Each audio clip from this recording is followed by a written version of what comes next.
संभाल लूंगा।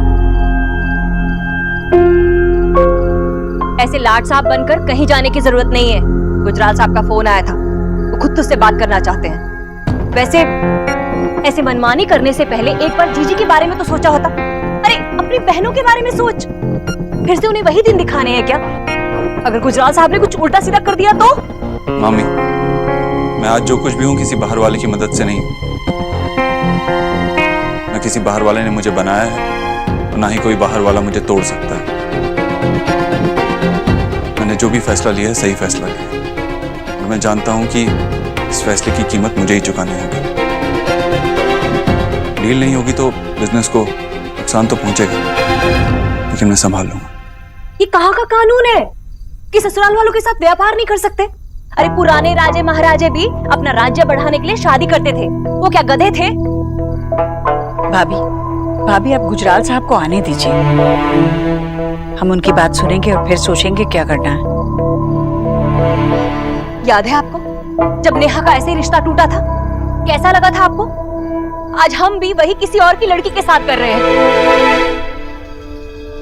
नेहा, इनको लेकर अंदर जाओ।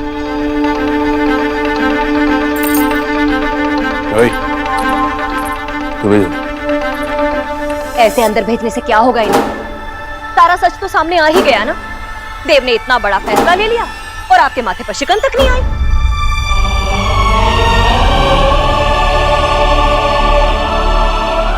भाभी, ये मेरे बेटे का फैसला है और मुझे मेरे बेटे के फैसले की पूरी इज्जत है।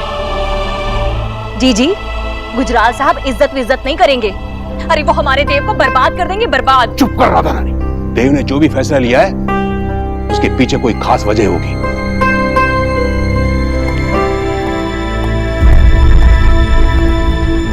मिस्टर गुजराल,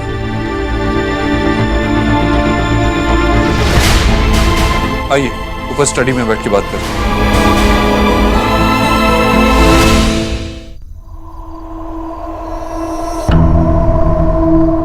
मैं आपके लिए कुछ चाय या कॉफी मंगवाऊं?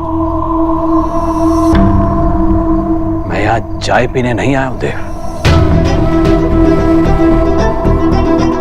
मिस्टर गुजराल, मैंने आज जो भी किया है उसके लिए मैं आपसे जितनी भी माफी मांग लूं वो कम है। मैंने आपकी बेटी नताशा को दुख पहुंचाया और आपकी बेटी को दुख पहुंचाया तो आपको तो बहुत तकलीफ हुई होगी। आपका गुस्सा, आपकी नाराजगी जायज है, लेकिन जितना आपका गुस्सा और आपकी नाराजगी जायज है उतनी ही ये बात भी सच है कि मैं नताशा को हर्ट नहीं करना चाहता था। मैं तो उसे बस सच बताना चाहता था। मैं उससे शादी नहीं करना चाहता था झूठ बोलकर। अगर मैं धोखा देकर या मिसअंडरस्टैंडिंग में उसे शादी कर लेता तो वो सही नहीं होता। इसलिए जैसे ही मुझे समझ में आया तो तुमने मुझे मैसेज किया था, मैं कॉल करने वाला था, लेकिन उससे पहले ही नताशा ने आके मुझे सब कुछ बता दिया। मेरी बेटी रो रही थी देव। नताशा की खुशियों से बढ़कर मेरे लिए दुनिया में कुछ भी नहीं है। तुमने सच बोला, लेकिन बहुत देर से। सगाई वाले थे, नताशा के बर्थडे वाले थे। देव, मेरी बेटी का दिल तोड़ा है तुमने।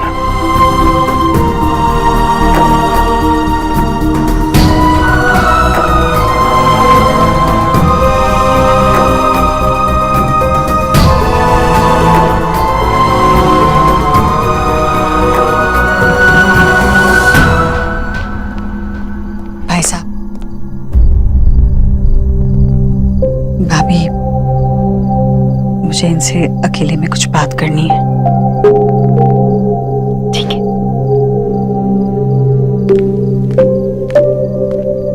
भाई साहब। ईश्वरी जी, अब कहने सुनने को बचा ही क्या?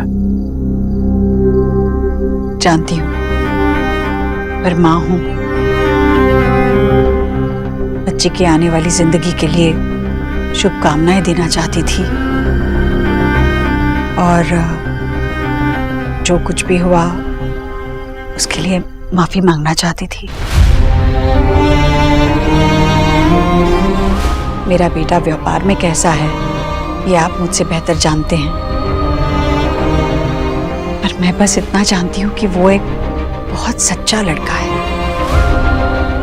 शादी एक ऐसा पवित्र बंधन है जिसमें सिर्फ दो लोग नहीं, दो परिवार बंधते हैं।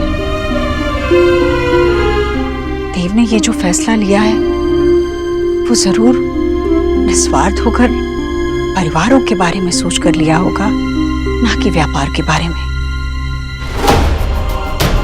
आशा करती हूँ कि ये बात आप भी समझेंगे और जो कुछ भी हुआ उसके लिए हमें माफ कर देंगे।